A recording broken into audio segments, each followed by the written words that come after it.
Today on GrowthShares, let's analyze and see whether Chevron is a great long-term investment. The company analysis is divided into three broad factors: the business, the stock, and the price. Furthermore, these three factors are subdivided into 14 metrics that give us the complete picture of the company. Each factor and each metric are given different weight, together adding up to 100% of the overall analysis. Each factor and each metric are then given a grade from 1 to 100, with 1 being a failed investment and 100 being extraordinary. When everything is put together, a final grade will be given, also from 1 to 100. Most companies that I'll analyze in this channel will hover around a grade of 50. Companies with a final grade of 81 or higher will be included in my Great Investments playlist. Let's first look at the company as a business. The business is the most important part of this analysis. That's why 45% of this analysis is attributed to the business. As Warren Buffett once said, it's far better to buy a wonderful company at a fair price than a fair company at a wonderful price. A stock cannot grow and prosper without having a rock-solid foundation. The business factor is made up of 8 metrics. Basically, these 4 metrics measure how well the company is doing right now. These 2 metrics measure how well the business is projected to do in the future. And these 2 metrics measure the socio-economic impact of the business. In the description below, I have a separate video describing each metric in detail. Based on this grade, I would consider this an average business. This means, as a business, it's no different than half of all the businesses out there. Everything else going forward would need to be good in order to make this an attractive investment. Next, let's look at the company's stock.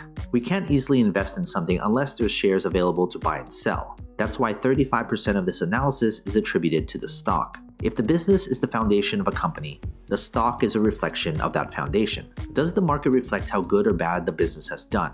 And how does the market think the company will do going forward? That's what the stock tells us. What matters most is return on investment. There should be some correlation between the business and its stock. The stock factor is made up of 5 metrics. Basically, these 3 metrics measure how well the company's stock has done, and these 2 metrics measure how traders and investors perceive the company as an investment. In the description below, I have a separate video describing each metric in detail.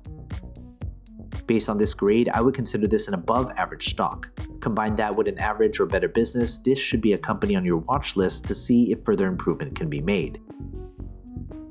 Finally, let's look at the company's price. Price is what most investors look at when deciding whether to invest in a company or not. But price per share shouldn't be the most important consideration. That's why 20% of this analysis is attributed to the company's intrinsic value. There is a reason why a company's stock is undervalued or overvalued. An undervalued stock may be undervalued because it's simply a terrible business. And the other side is true as well. The price factor is made up of only 1 metric. Basically, the intrinsic value is the price per share at which the company's fundamentals align with its true value when compared to its current stock price. Based on this grade, I would consider the price to be overvalued. If you're looking solely at the price per share, this shouldn't be a company you should invest in. Now that we have everything calculated, let's figure out the company's final grade. Based on this final grade, I would consider this company an average investment.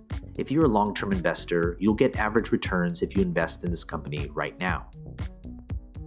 Some of you will put different importance on different aspects of my analysis. You may solely just be looking at the price per share. Others may look at the business. But if you're looking at this company as a long-term investment, you should look at all 3 factors because it paints the entire picture of the company. When it comes to the final grade, it doesn't necessarily mean I'm bullish or bearish on the company's stock. Grades are adjusted to take into account the company's industry, sector, and competition. Of course, major news does have an effect on the company, but my analysis is built upon a solid foundation that focuses on the long-term health of the company. From time to time, I will reanalyze a company and share it with you. So you've made it this far, shoot me an email. I'd love to get in touch with you and talk more.